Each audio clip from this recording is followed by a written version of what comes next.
এই বাবরির মসজিদে ঈদ দেওয়ার জন্য আমরা খুব আনন্দিত আসতে পেরেছি তার জন্য। এখানে এসে খুব ভালো লাগছে। আমাদের মুর্শিদাবাদে একটা বাবরির মসজিদ হচ্ছে, খুব আনন্দ লাগছে।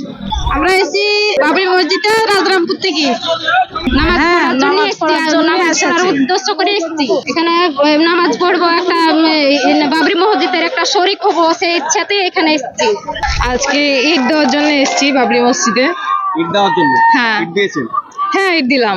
বাবরি মসজিদ দেখানোর জন্য এখানে মসজিদের জন্য এসেছি, খুশি আল্লাহর ঘরে আজকে জুম্মা, আজকে কি নামাজ? হ্যাঁ, নামাজ পড়ার উদ্দেশ্যে এসেছি। এখানে আমাদের বাবরি মসজিদ আমাদের টাকায় আমাদের হচ্ছে। আমরা চাই যে আরো উন্নত হোক। সবাই আমাদের ভাই ভাই মুসলিম ভাই আগে আসে।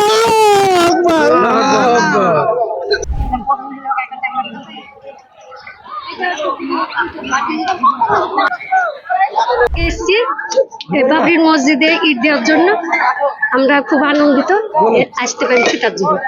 ভালো লাগছে? হ্যাঁ। বাবরি মসজিদ হোক এটা চাইছেন? হ্যাঁ, চাইছি। ইনশাল্লাহ হবে।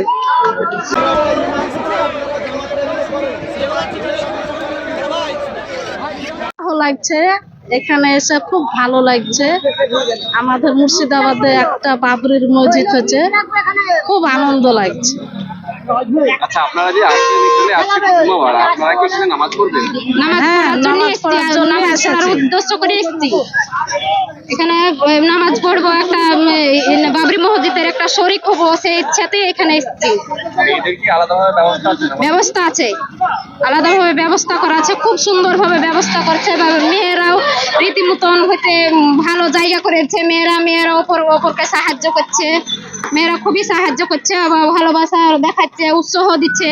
এ দেখে তো আরো আনন্দ মন ভরে যাচ্ছে আমাদের, খুব ভালো লাগছে। আমরা উত্তরপাড়া হাসানপুর দৌলতাবাদ থানা। আমি লালবাগ থেকে আসছি। বহরমপুর থেকে এসেছি। আজকে এখানে কি উদ্দেশ্য? আজকে ঈদ দেওয়ার জন্য এসেছি বাবরি মসজিদে। ঈদ দেওয়ার জন্য? হ্যাঁ। ঈদ দিয়েছেন? হ্যাঁ, ঈদ দিলাম। আজকে কিন্তু এখানে দ্বিতীয় জুম্মা হয়েছে। এখানে এসে কি আপনারা নামাজ পড়তে পেরেছেন? না, আমরা লেট করে এসেছি। হ্যাঁ। মেয়েদের জায়গা থেকে নামাজ পড়তে? হ্যাঁ, আর টাইমে পৌঁছাতে পারিনি আজকে ঠিকঠাক টাইমে। এখানে এসে কেমন লাগছে? এখানে এসে অনেক ভালো লাগছে, অনেক মানুষ, খুবই ভালো লাগছে। অনেক ইচ্ছা ছিল আরো আগে আসবো, কিন্তু আসা হয়নি, একটু লেট হয়ে গেল। কিন্তু আসলাম, আবার যখন তৈরি হয়ে যাবে তখন আরেকবার আসবো। মাথায় সিমেন্ট নিয়ে কোথায় যাচ্ছেন?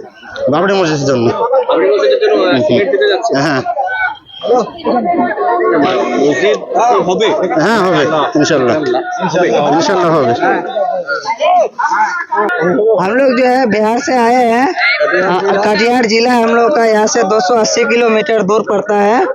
तो हम लोग 7 बंदे आए, हम लोग यार दोस्ती मिलके यहाँ पे आके आज नमाज पढ़े। और बाबरी मस्जिद हम लोग बहुत दिनों से सोच रहे थे कि हम लोग जाएंगे। जब से हम लोग यूट्यूब पे वीडियो देखे तब से हम लोग सोच रहे थे। तो हम लोग ग्रुप बनाए 7 बंदे का, उसके बाद यहाँ पे आए बोलेरो भरा करके। और यहाँ पे जो है हम लोग को नमाज पढ़ने में जो थोड़ा बहुत दिक्कत हुआ, क्योंकि अभी जो है उतना सारा जो है मतलब सुविधा नहीं है। तो हम लोग को खेत में पढ़ना पड़ा। तो हम लोग ईटा भी लाए थे वहाँ से अपना पसंद से। हाँ, बिहार से हम लोग ईटा लाए हैं।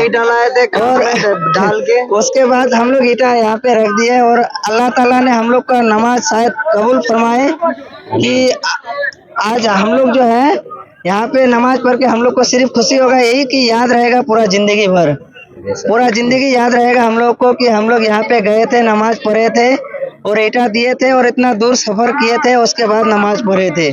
बस यही कहना चाहेंगे। बस পশ্চিম বাংলার বুকে বেলডাঙ্গা থেকে একজন মুসলিম নেতা যখন উঠছে তখন তাকে বিজেপি তকমা লাগানো হচ্ছে এই মসজিদ করার কারণে।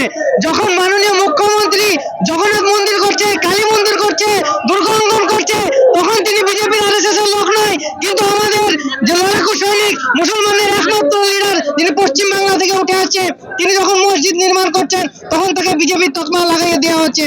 কেননা যারা তৃণমূলের কিংবা অন্যান্য রাজনৈতিক দলের দোকান খুলে আছে তাদের দোকান বন্ধ হয়ে যাবে, তার কারণে আজকে হুমায়ুন কবির সাহেবকে বিজেপি তকমা লাগিয়ে দেওয়া হচ্ছে। এসব আমরা পরোয়া করি না।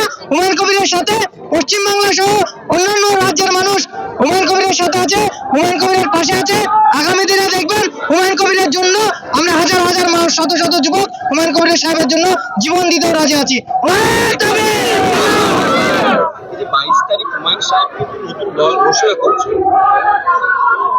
এই নতুন দলকে কি সমর্থন করছেন? অবশ্যই করছি। আমিও একটা রাজনৈতিক দলে যুক্ত আছি, আগে একটা রাজনৈতিক দলে যুক্ত ছিলাম, এখনো যুক্ত আছি। ওসব দলের পরোয়া করি না। হুমায়ুন কবির সাহেব যে সিম্বলে লড়াই করবে, যে দলকে সমর্থন করবে, আমরা তার পাশে ছিলাম, এখন আছি, বর্তমানে থাকবো ইনশাআল্লাহ। আপনি বললেন যে সিম্বলে বা যে দলে হুমায়ুন কবির থাকবে আমরা সমর্থন করব। যদি হুমায়ুন কবির বিজেপিতে যায় তাহলে কি করবে? কোনো প্রশ্ন ওঠে না, বিজেপির কোনো প্রশ্ন ওঠে না। বিজেপির এতটা লোকের যে ভালোবাসা হুমায়ুন কবির সাহেবের প্রতি আছে, এত বড় গাদ্দারি হুমায়ুন কবির সাহেবের রক্ত নেই, আর করবেও না। যেটা আপনারা বলছেন যে হুমায়ুন কবির যে সিম্বলে যাবে আমরা তাকে সমর্থন করি, বেসিক্যালি যদি চলেই যায় বিজেপি তাহলে কি বিজেপি তৃণমূল বাদে যে যেখানে যাবে আমরা যেতে রাজি আছি।